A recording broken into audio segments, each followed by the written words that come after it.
if you're anything like me, then you obviously get overstimulated by just taking your phone.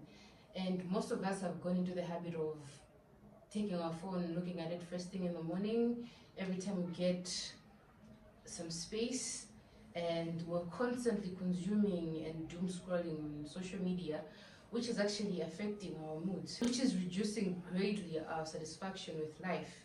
So I decided to go ghost on my phone by removing all of the apps that were overstimulating my mind and making me to spiral and, put myself into the doom scrolling universe, and reducing my happiness, reducing my productivity, reducing my energy levels, because I was constantly triggered and anxious because of the constant context switches that happen on social media, especially TikTok, where you can look at 5, 6, 7 topics in a space of 2 minutes, and your brain has to take in all of that information all at once. So it takes in the information, stores it somewhere so that it can process it. But what ends up happening is you're just going to have that information in the back of your mind, staying there, using up part of your brain just to keep it there, while you also have to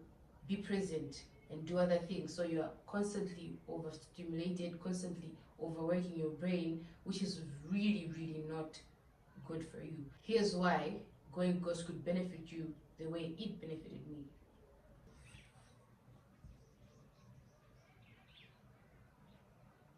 The first thing I noticed after I had gone ghost by removing all social media apps and all apps that make me reach for my phone and just have the music app and the phone app and the messaging app in my phone was that my nerves were calm.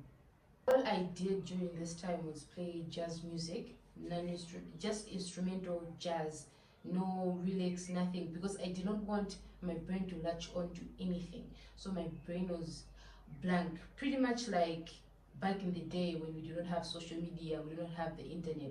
We were forced to sit with our own thoughts, right? So that's what I was trying to do. I removed all the stimulus that my brain latches on to create anxiety in me, to create subconscious fears that I don't even know about, that are just laying beneath the surface waiting to be triggered by something in my real life for me to end up being unhappy. So by not giving my brain that much to grab onto, it went inside. It started to solve my problems. I quickly realized that the context switching and the consumption of mindless content was making me dependent on it, because my energy would go, I'd be fatigued, but for me to feel good again, I would have to play the same videos over and over and over, or indulge myself in scrolling on my phone so that I get that feeling again.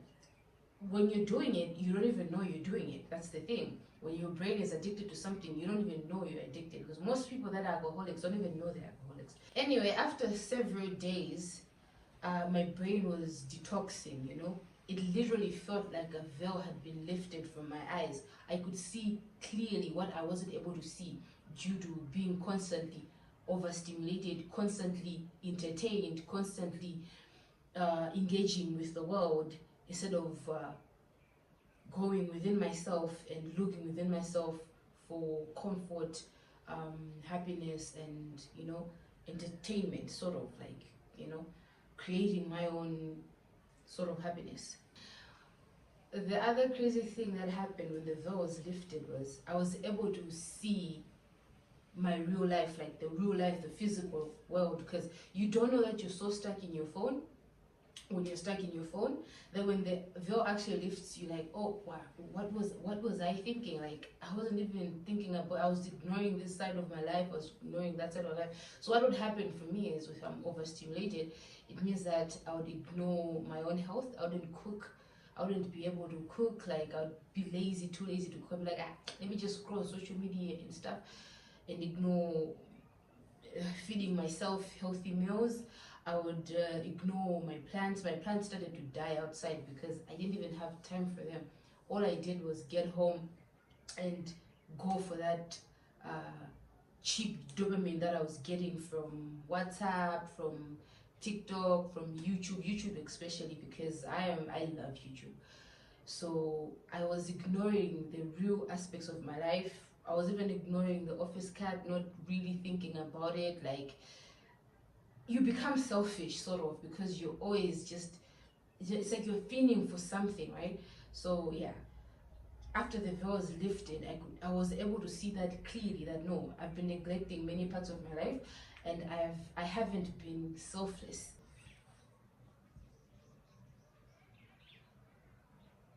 The second thing that happened, it was so beautiful when I realized that that was happening, was clarity, right? Because I never gave my brain the chance to be bored so that it can start solving my problems, my subconscious problems, it meant that I was only piling up problems that I did not know I had. So one of the craziest thing that happened was the clarity that I felt. The clarity that I felt, to the point that, I know it sounds like some bogus type of stuff, right? But for the first time in my, yeah, for the first time in my life, I literally started dreaming of dreams where I am. Because usually my dreams are, I was always dreaming back in school, or back when we used to stay in Blantyre. It's like my mind had not arrived in Longwe. So we've been here for 5 years, but my brain was still in Blantyre. Like, it was still struggling to process all the things that were happening during that time.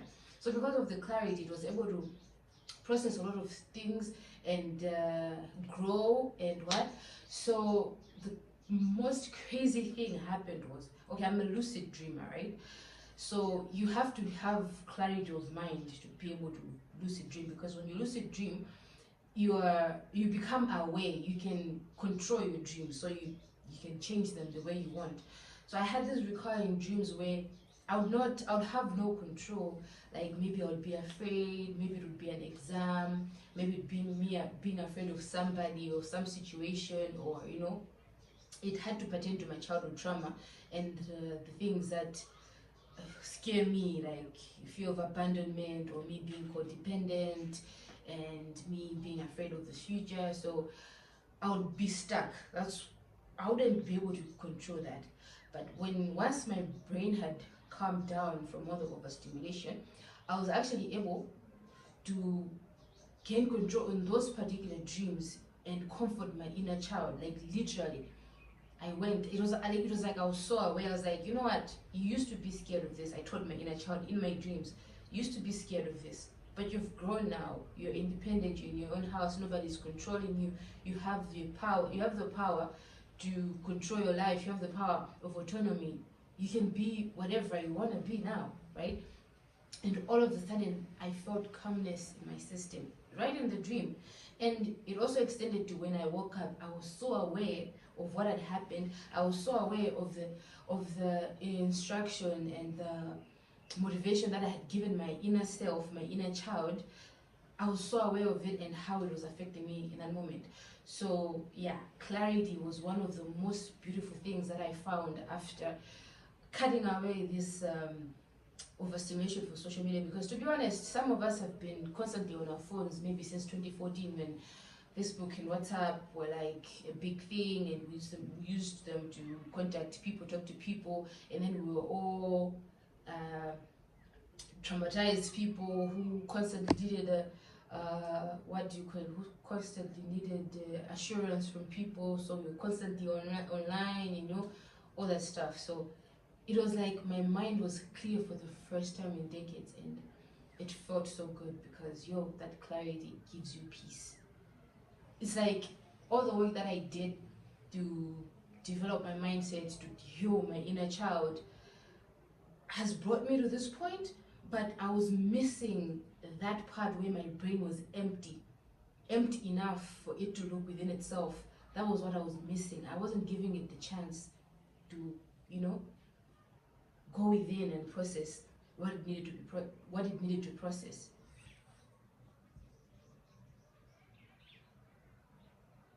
The third thing that I discovered was gratitude. I know I talk about gratitude a lot, right?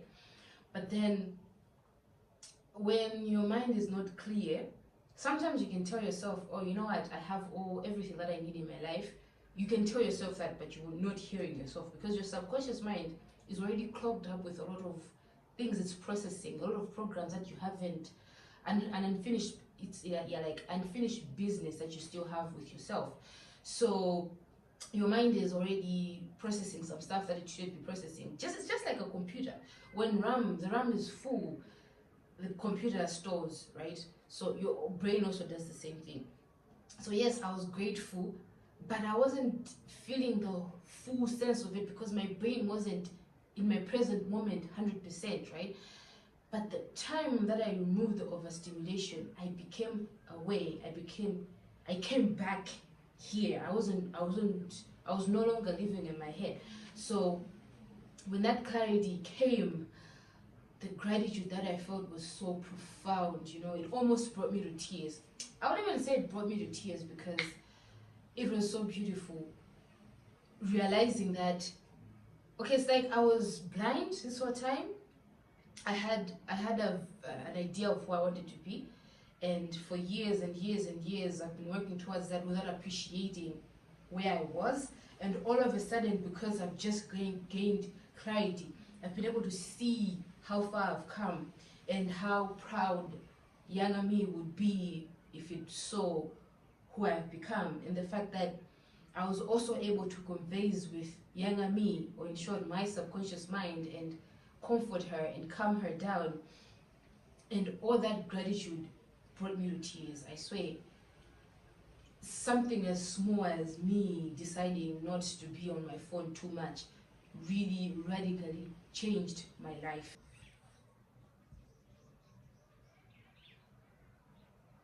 The fourth thing that I learned or discovered was peace. Like I said, there was gratitude. Now I could see who I was, how far I've come, and why I could see why I need to be proud of myself.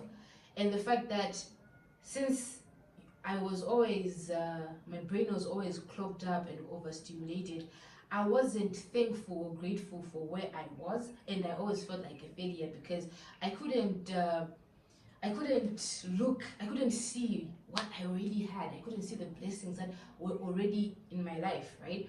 So once I got that clarity, I got that quietness, peace set in. You know, that peace where you thought you weren't anything, you thought you weren't amounting to anything, you thought that your efforts weren't achieving anything, and all of a sudden that falsehood gets lifted, the veil of falsehood gets lifted, and you can clearly see that everything you've been working for is there, right?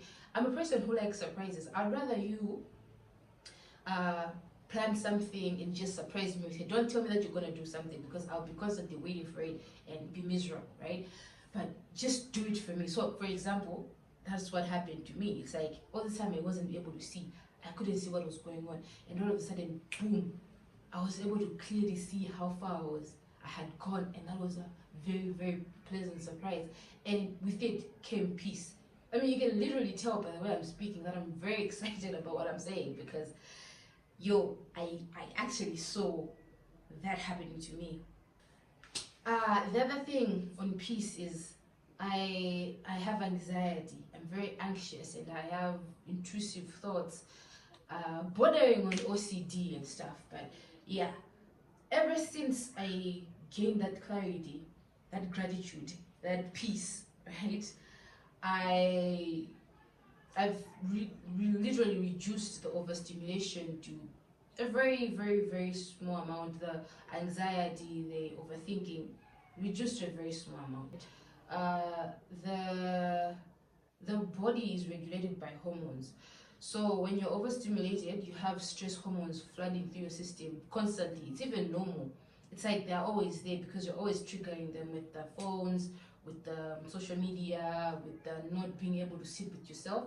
So those hormones may play several roles in your body because, for example, oxytocin has several functions. It's not only the love hormone, it also has other uses, right? So say you've produced the stress hormone and somebody gets on your nerves, what's going to happen is you'll be on edge and you'll be angry, or somebody says something that will trigger anxiety in you It means instead of your brain going into its process of telling yourself that, oh, this is not a threat to me, it will go straight to reacting because the system files, the hormones that cause that stress are already in your system. So the sooner you stop producing stress hormones constantly in your body, the sooner you calm down. The sooner you stop overstimulating your brain, the sooner you stop producing stress hormones willy-nilly, and the sooner you calm down. And the sooner you stop being triggered by anything, right? Again, because of overstimulation, your brain is already clogged up. There's chaos inside of you. You're generating fear, you're generating anxiety, you're generating unwarranted excitement, you're generating a need for dopamine that is not being produced healthily, right? It's chaotic here inside you. You cannot see anything good.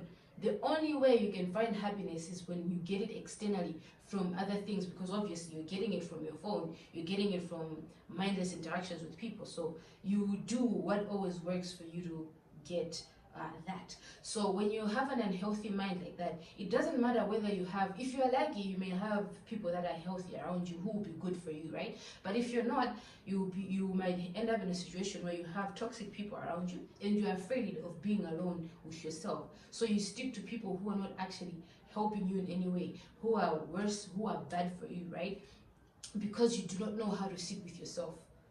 So what I discovered when I stopped the overstimulating of my brain, when I stopped having too much things going on in my mind, was that I was not afraid to be on my own. I was not afraid to choose myself. I was not afraid to cut off people who were not good for me for the sake of company, right? I was able to be like, you know what, this is not what I need.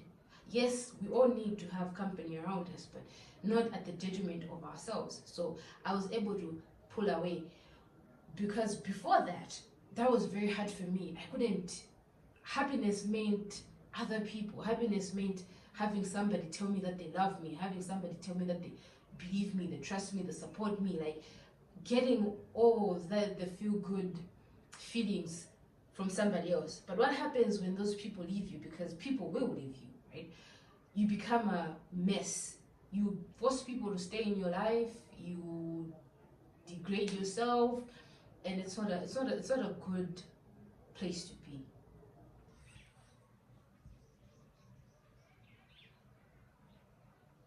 Because after this whole experience, I felt like I had just been born again. If you catch my drift, it was like a new me. I had stepped into a different dimension, and everything that I was interested in before, everything that was causing me stress before, looked like it was a million years away from me, right? So I actually felt that I had been given a second chance at life, that all the work that I had been doing to look within myself, to heal myself, to develop myself, to find myself, actually paid off. It was all working to this point, and I felt like I had this renewed zeal for life. I was so excited for life. I started planning, I started focusing on my own personal goals, because I used to have like personal goals, which I would put on the back burner for people, waiting for people, wanting to build with other people. You know that nonsense where you say you want to build with somebody, blah, blah, blah. Like, no, I was neglecting myself. Because at the end of the day, as a stoic, as a staunch stoic philosophy believer, you believe that the only thing you can control is within you. Anything outside of you, you cannot control. That pertains to friends, situations, even your own body, right? What you have is your mind. So I had this zeal for life. I wanted to do everything and anything. I had renewed energy, and I loved. I started to love life. I love life right now. It even gave me the energy to actually pursue my hobbies, because I've been procrastinating badly on making content, right? But now I'm telling myself that no, you literally need to have a schedule, because Also, if my brain is blank, sometimes when it's blank and it's only, okay, there's also this type of blankness where you are blank, you are bored, but your brain is still overstimulated, right? You're bored, but you're still scrolling on your phone. You're sleeping in bed instead of doing something productive. The scrolling on your phone is making you just want to be in bed instead of being productive. It's making you to your hormones to just go haywire, right? That's what I was doing. But I went from that to being energetic, to having some sort of zeal for life. So yeah, that is the sixth thing that I learned after I had cleared my mind, after I had gone ghost.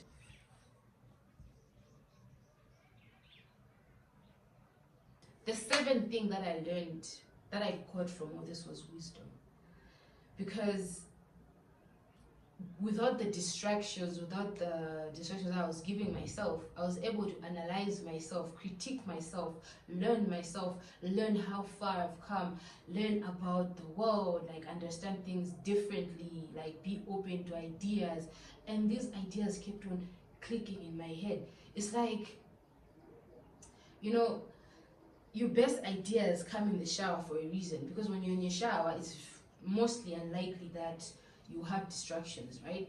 So since I had deliberately removed all the distractions in my life, I became wise, because there were problems that I had been stuck with for months, maybe years, that I wasn't able to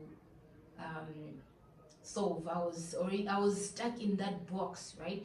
But because of the clarity, I was able to see other possibilities, and that's wisdom. That is wisdom, because I was able to do things differently, and the hopelessness that I felt before was gone, right? So wisdom was one of the things that I actually benefited from, stopping the overstimulating of my system.